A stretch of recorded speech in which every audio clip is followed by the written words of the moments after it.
जय श्री राम। मैं आचार्य उमेश मिश्रा। अब मैं आपको पुनः प्रभु श्री राम के रामचरितमानस यानी बालकांड में ले चलता हूँ, जिसको पढ़ने और सुनने मात्र से हमारे आपके जीवन का मोक्ष हो जाएगा।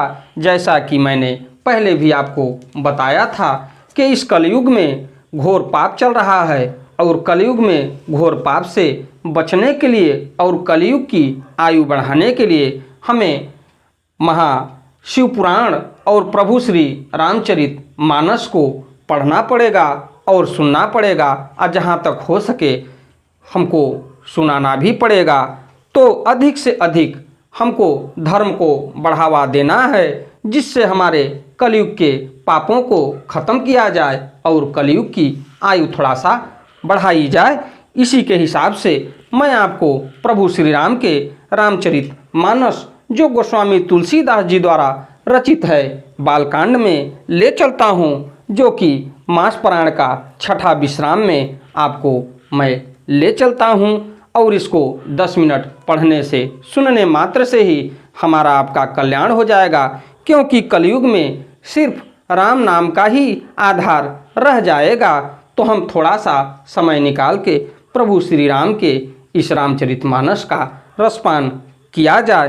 तो आइए चलते हैं प्रभु श्री राम के रामचरितमानस में। इससे पहले विघ्नों को हरने वाले भगवान गणेश और माँ सरस्वती के चरणों में वंदन करते हुए उनसे मैं प्रार्थना करूंगा कि हमारे देश संसार में जहाँ भी धार्मिक कार्यक्रम या धार्मिक अनुष्ठान हो रहा हो, उस कार्यक्रम को सफल बनाने में अपना पूर्ण योगदान दें और उसके साथ साथ हमारे प्रभु श्री राम के रामचरितमानस को संपूर्ण कराएं और सफल बनाने की कृपा हमारे ऊपर बनाए रखें। और हम आपको अपनी शुद्धता जो भी हो सके, हमारी गलती, उसके लिए प्रभु श्री राम से क्षमा प्रार्थना मांगूंगा और कोशिश करूंगा कि हमारे वाणी से जो भी प्रवचन या भागवत या रामचरितमानस के माध्यम से जो भी पहुँचे, वो शुद्धता के साथ पहुँचे। आप उस पर विचार करिए और हमारे इस रामचरितमानस का रसपान करते रहिए। तो आइए चलते हैं प्रभु श्री राम के रामचरितमानस में। ओम श्री जानकी बल्लभो विजयते, बाढ़े खल बहु चोर जुआरा, जे लंपट पर धन परदारा, माँ नहीं मातु पिता नहीं देवा, साधुन सन करवा वही सेवा। अगर देखा जाए तो पराये धन और पराई स्त्री पर मन चलाने वाले दुष्ट चोर और जुआरी बहुत बढ़ गए। लोग माता पिता और देवताओं को नहीं मानते थे और साधुओं की सेवा करना तो दूर रहा, उल्टे उनसे सेवा करवाते थे।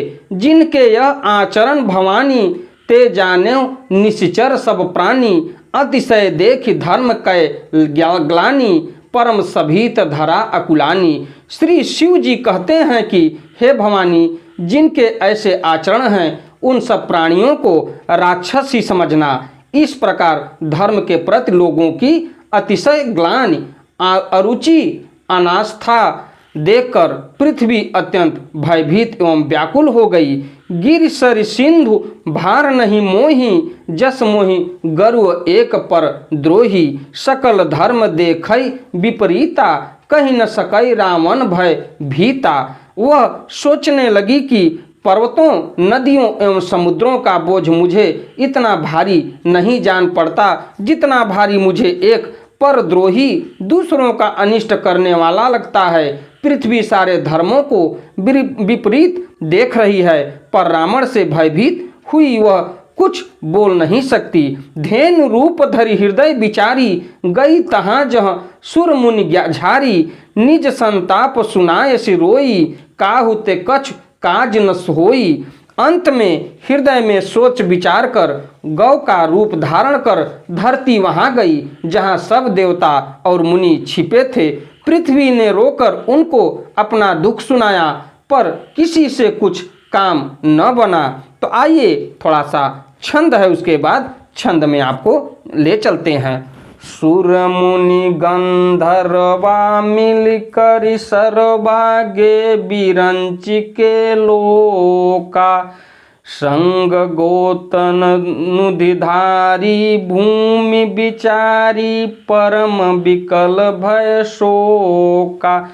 ब्रह्मा सब जाना मन अनुमाना मोर कछु न बसाई। जा करि तय दासी सो अविनाशी हमरे उतोर सहाई। उसके बाद देखा जाए तब देवता मुनि और गंधर्व सब मिलकर ब्रह्मा जी के लोक सत्यलोक को गए। भय और शोक से अत्यंत व्याकुल बिचारी पृथ्वी भी गौ का शरीर धारण किए हुए उनके साथ थी। ब्रह्मा जी सब जान गए। उन्होंने मन में अनुमान किया कि इसमें मेरा कुछ भी बस नहीं चलने वाला है। तब उन्होंने पृथ्वी से कहा कि हे जिसकी तू दासी है वही अविनाशी हमारा और तुम्हारा दोनों का सहायक है।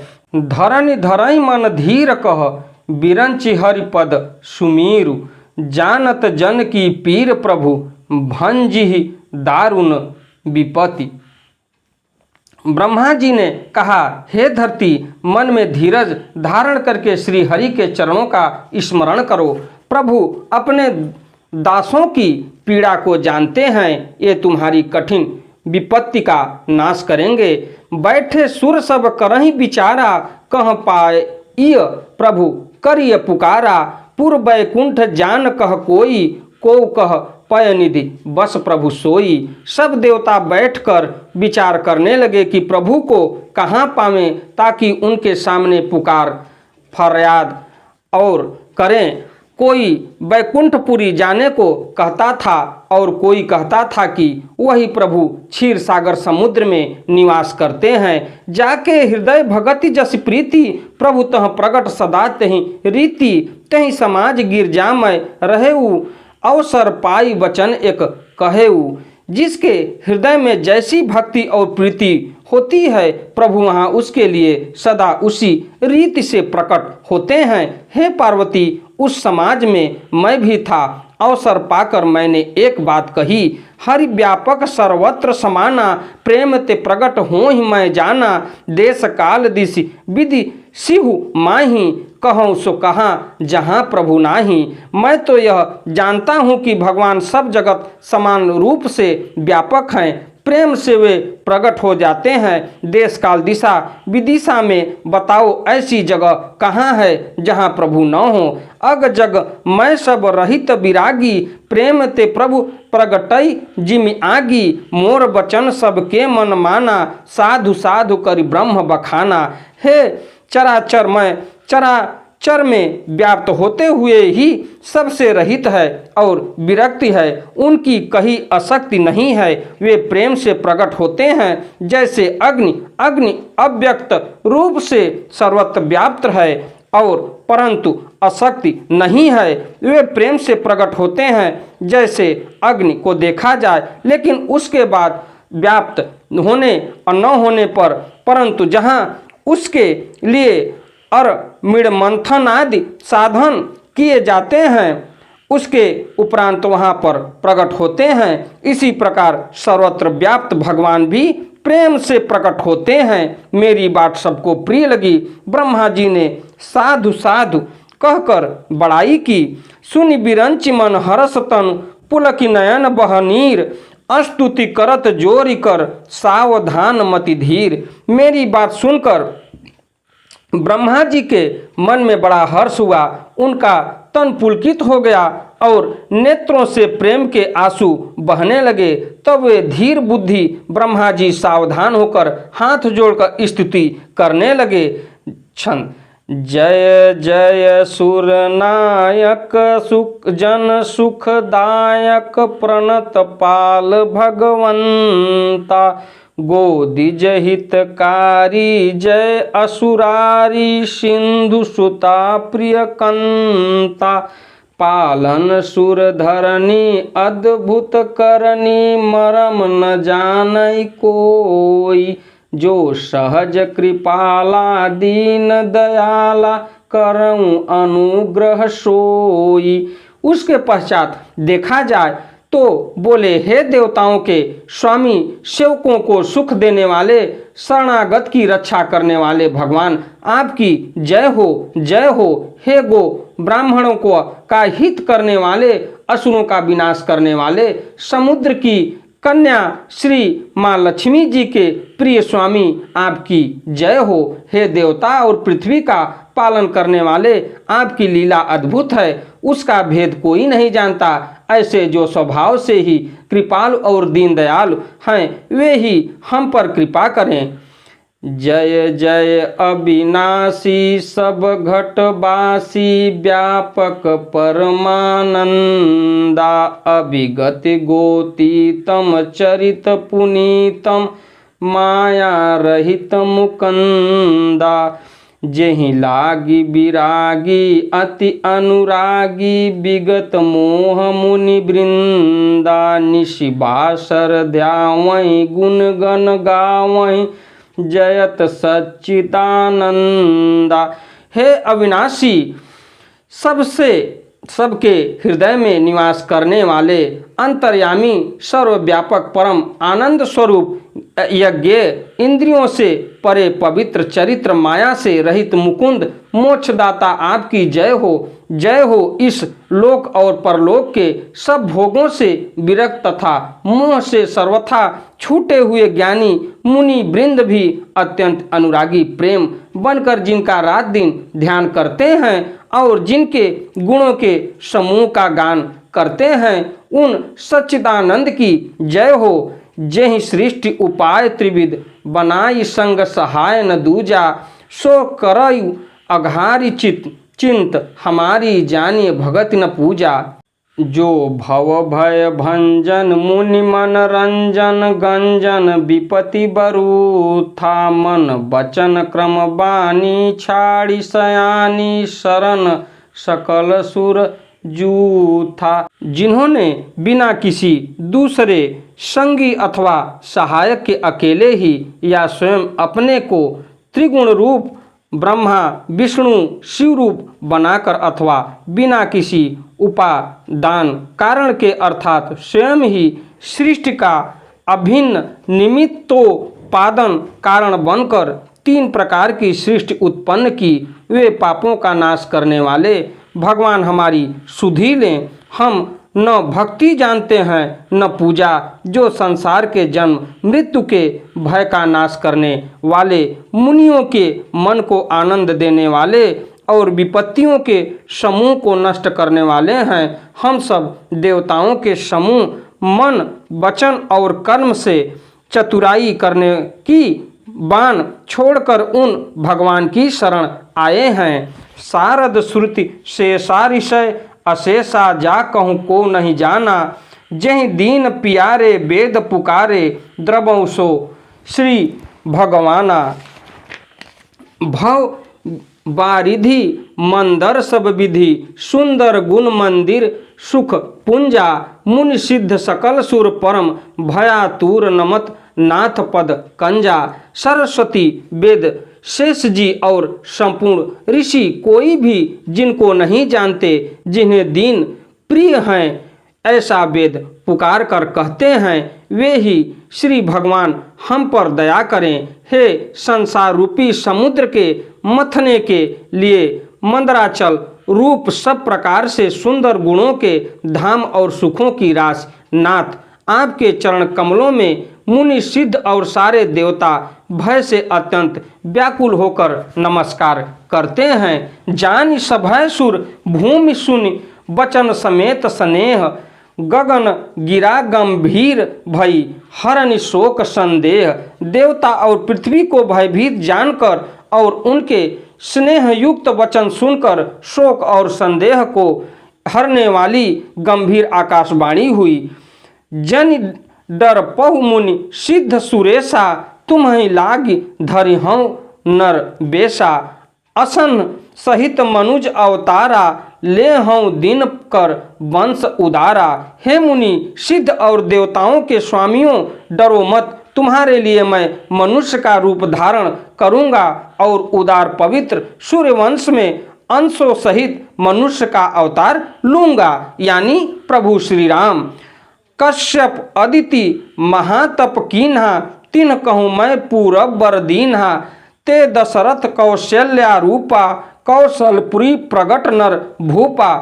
कश्यप और अदिति ने बड़ा भारी तप किया था, मैं पहले ही उनको वर दे चुका हूँ। वे ही दशरथ और कौशल्या के रूप में मनुष्य के राजा होकर श्री अयोध्यापुरी में प्रकट हुए हैं। तिनके गृह अवतरी हूँ जाई, रघुकुल तिलक सो चारियु भाई। नारद बचन सत्य सब करी हूँ, परम शक्ति समेत अवतरी हूँ। उन्हीं के घर जाकर मैं रघुकुल में श्रेष्ठ 4 भाइयों के रूप में अवतार लूँगा। नारद के सब वचन मैं सत्य करूँगा और अपनी पराशक्ति के सहित अवतार लूँगा। हरि हूँ सकल भूमि गरु आई, निर्भय हो देव समुदायी। गगन ब्रह्म बानी सुनिकाना, तुरत फिरे सुर हृदय जुड़ाना। मैं पृथ्वी का सब भार हर लूँगा, हे देववृंद तुम निर्भय हो जाओ। आकाश में ब्रह्म भगवान की वाणी को कान से सुनकर देवता तुरंत लौट गए, उनका हृदय शीतल हो गया।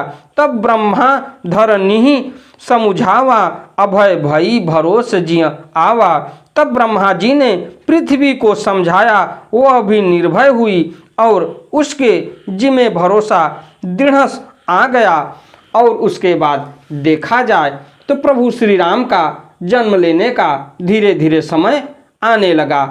निज लोकहि बिरंच गे देवन, इह सिखाई। बानर तनु धरि धरि मही, हरिपद सेवहु जाय। देवताओं को यही सिखाकर कि बानरों का शरीर धर धर कर तुम लोग पृथ्वी पर जाकर भगवान के चरणों की सेवा करो। ब्रह्मा जी अपने लोक को चले गए देव सब निज निज धामा। भूमि सहित मन कहूँ विश्रामा, जो कछु आयसु ब्रह्म दीना। हर से देव विलंबन कीन्हा। सब देवता अपने अपने लोक को गए, पृथ्वी सहित सबके मन को शांति मिली। ब्रह्मा जी ने जो कुछ आज्ञा दी उससे देवता बहुत प्रसन्न हुए और उन्होंने वैसा करने में देर नहीं की। वनचर देह धरी छितिमाही, अतुलित बल प्रताप तिन्ह पाही। गिर तरुनख आयुध सब बीरा, हरि मारग चितवहि मति धीरा।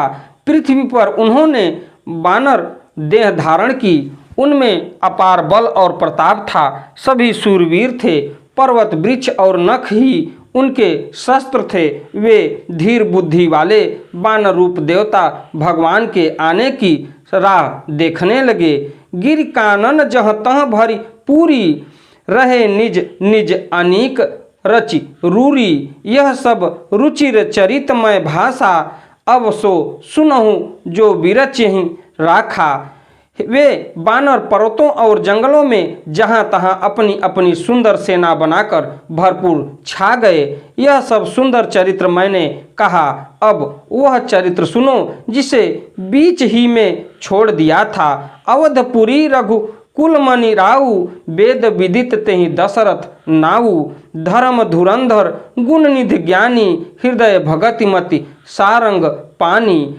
अवधपुरी में रघुकुल शिरोमणि दशरथ नाम के राजा हुए, जिनका नाम वेदों में विख्यात है।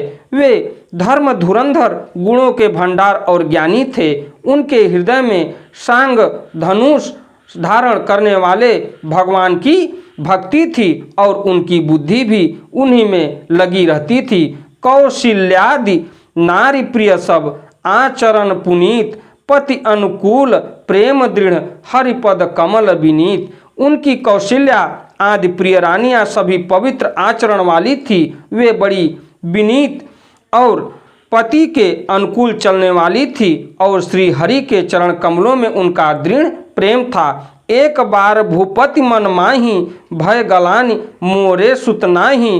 गुर गृह गयो तुरत महिपाला, चरण लाग करी विनय विशाला। उसके पश्चात देखा जाए तो एक बार राजा के मन में बड़ी ग्लानि हुई कि मेरे पुत्र नहीं हैं। राजा तुरंत ही गुरु के घर गए और चरणों में प्रणाम कर बहुत विनय की। निज दुख सुख सब गुरहि सुनायऊं, कही वशिष्ठ बहु विधि समुझायौ, धरहु धीर होई हैं सुतचारी, त्रिभुवन विदित भगत भयहारी। राजा ने अपना सारा दुख सुख गुरु को सुनाया। गुरु वशिष्ठ जी ने उन्हें बहुत प्रकार से समझाया और कहा, धीरज धरो, तुम्हारे 4 पुत्र होंगे जो तीनों लोकों में प्रसिद्ध और भक्तों के भय को हरने वाले होंगे। श्रृंगी ऋषि वशिष्ठ बोलावा, पुत्र काम शुभ यज्ञ करावा, भगति सहित मुनि आहुति दीन है, प्रगटे अग्नि चारु करुलीन है। वशिष्ठ जी ने श्रृंगी ऋषि को बुलवाया और उनसे शुभ पुत्र कामेष्टि यज्ञ करवाया। मुनि के भक्ति सहित आहुतियां देने पर अग्निदेव हाथ में चरु हविष्य पात्र खीर लिए प्रकट हुए। जो वशिष्ठ कछु हृदय विचारा, सकल काजु भाव सिद्ध तुम्हारा, यह हवि बाटी देहु नृप जाई, जथा जोग जही भाग बनाई। और दशरथ से बोले, वशिष्ठ ने हृदय में जो कुछ विचार था तुम्हारा वह सब काम सिद्ध हो गया। हे राजन, अब तुम जाकर इस हविष्य पात्र यानी पायस को जिसको जैसा उचित हो वैसा भाग बनाकर बांट दो। तब अदृश्य भय पावक सकल सभय समुझाई, परमानंद मगन नृप हर्ष न हृदय समाई। तदंतर अग्निदेव सारी सभा को समझाकर अंतर्ध्यान हो गए। राजा परमानंद में मग्न हो गए, उनके हृदय में हर्ष समाता न था। तब वहीं राय प्रिय नारी बोलाई, कौशल्यादि तहाँ चली आई, अर्ध भाग कौशल्य ही दीन्हा, उभय भाग आधे कर कीन्हा। उसी समय राजा ने अपनी प्यारी पत्नियों को बुलाया। कौशल्या आदि सब रानियां वहां चली आई। राजा ने पायस का आधा भाग कौशल्या को दिया और शेष आधे के 2 भाग किए। कई कह नृप सो दयौ, रहो सो उभय भाग पुनि भयऊ। कौशल्या कई हाथ धरी, दीन सुमित्र ही मन प्रसन्न करी। वह उनमें से 1 भाग राजा ने कैकई को दिया, शेष जो बच रहा उसके फिर 2 भाग हुए और राजा ने उनको कौशल्या और कैकई के हाथ पर रखकर अर्थात उनकी अनुमति लेकर और इस प्रकार उनका मन प्रसन्न करके सुमित्रा को दिया। यही विधि गर्भ सहित सब नारी, भई हृदय हर्षित सुख भारी। जा दिन ते हरि गर्भ ही आए, सकल लोक सुख संपत्ति छाए। इस प्रकार सब स्त्रियां गर्भवती हुई, वे हृदय में बहुत हर्षित हुई, उन्हें बड़ा सुख मिला। जिस दिन से श्री हरि लीला से ही गर्भ में आए, सब लोकों में सुख और संपत्ति छा गई। मंदिर मह सब राजहि रानी, शोभाशील तेज की खानी।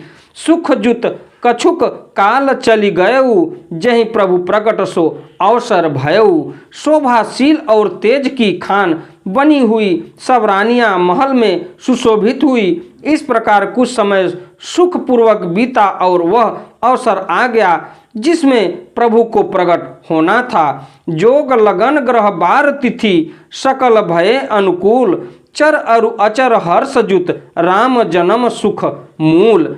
योग लग्न ग्रह वार और तिथि सभी अनुकूल हो गए। जड़ और चेतन सब हर्ष से भर गए, क्योंकि श्री राम का जन्म सुख का मूल था। और जो हमारे इस कलयुग का आधार प्रभु श्री राम हैं, तो उनका जन्म कैसे हुआ इस चीज को आप जानिए। नवमी तिथि मधुमास पुनीता, शुक्ल पक्ष अभिजीत हरिप्रीता। मध्य दिवस अति शीत न घामा, पावन काल लोक विश्रामा। पवित्र चैत्र का महीना था, नवमी तिथि थी, शुक्ल पक्ष और भगवान का प्रिय अभिजीत मुहूर्त था। दोपहर का समय था, न बहुत सर्दी थी न धूप गर्मी थी। वह पवित्र समय सब लोगों को शांति देने वाला था। शीतल मंद सुरभि बह बाऊ, हर्षित सुर संतन मन चाऊ। मन कुसुमित गिरि गण मणि आरा, स्रवहि सकल सूरि तामृत धारा। शीतल मंद और सुगंधित पवन बह रहा था। देवता हर्षित थे और संतों के मन में बड़ा चाव था। वन फूले हुए थे, पर्वतों के समूह मणियों से जगमगा रहे थे और सारी नदियां अमृत की धारा बह रही थी। सो अवसर बिरंच जब जाना, चले सकल सुर साज विमाना। गगन विमल संकुल सुरजू था, गाँव वही गुण गंधर्व बरू था। जब ब्रह्मा जी ने वह भगवान के प्रकट होने का अवसर जाना, तब उनके समेत सारे देवता विमान सजा सजा कर चले। निर्मल आकाश देवताओं के समूह से भर गया। गंधर्वों की दल गुणों का गान करने लगी। उसके पश्चात देखा जाए तो बरसहि सुमन सुअंजलि साजा, गह गहि गगन दुंदुभि बाजी। स्तुति करहि नाग मुनि देवा, बहुविधि लावहि निज निज सेवा। और सुंदर अजलियों में सजा सजा कर पुष्प बरसाने लगे। आकाश में घमाघम नगाड़े बजने लगे। नाग मुनि और देवता स्तुति करने लगे और बहुत प्रकार से अपनी अपनी सेवा उपहार भेंट करने लगे। सुर समूह विनती करि पहुँचे निज निज धाम, जग निवास प्रभु प्रगटे अखिल लोक विश्राम। देवताओं के समूह विनती करने अपने अपने लोक में जा पहुँचे। समस्त लोकों को शांति देने वाले जगदाधार प्रभु प्रकट हुए। उसके बाद थोड़ा सा छंद। भय प्रगट कृपाला दीन दयाला, कौशल्या हितकारी। हर्षित महतारी मुनि मनहारी, अद्भुत रूप विचारी। लोचन अभिरामा तनु घनश्यामा, निज आयुध भुज चारी। भूषण बनमाला नयन विशाल, शोभा सिंधु खरारी। इसके बाद देखा जाए तो प्रभु श्री राम का जन्म हुआ और उसके पश्चात सभी आकाशों में ब्रह्मा विष्णु आदि देवताएं उनके पर फूल वर्षा करने लगे। तो ये प्रभु श्री राम की माया थी, क्योंकि धरती का संतुलन बिगड़ रहा था। इसी के पश्चात प्रभु श्री राम को त्रेता युग में जन्म लेना पड़ा। तो आइए अब आगे की कथा को देखते हैं। दीनों पर दया करने वाले कौशल्या जी के हितकारी कृपाल प्रभु प्रकट हुए। मुनियों के मन को हरने वाले उनके अद्भुत रूप का विचार करके माता हर्ष से भर गई। नेत्रों को आनंद देने वाले मेघ के समान श्याम शरीर था। चारों भुजाओं में अपने खास आयुध धारण किए हुए थे। दिव्य आभूषण और वनमाला पहने थे। बड़े बड़े नेत्र थे। इस प्रकार शोभा के समुद्र तथा खर राक्षस को मारने वाले भगवान प्रकट हुए। इसी के साथ हम अपनी वाणी को विराम देता हूँ। अगली वीडियो में मैं आपसे फिर मिलता हूँ। अगर हमसे कोई त्रुटि हुई हो तो प्रभु श्री राम हमको क्षमा करें और हमारे देश संसार का कल्याण करते हुए अपनी कृपा बनाए रखें। अगली वीडियो में मैं आपसे फिर मिलूँगा प्रभु श्री राम के रामचरितमानस के बालकांड के कथा को लेके। इसके साथ हमको अपनी वाणी को विश्राम देते हुए हमें प्रभु श्री राम की कृपा बनाए रखने की प्रेरणा करूँगा। अगली वीडियो में आपसे फिर मिलूँगा। धन्यवाद।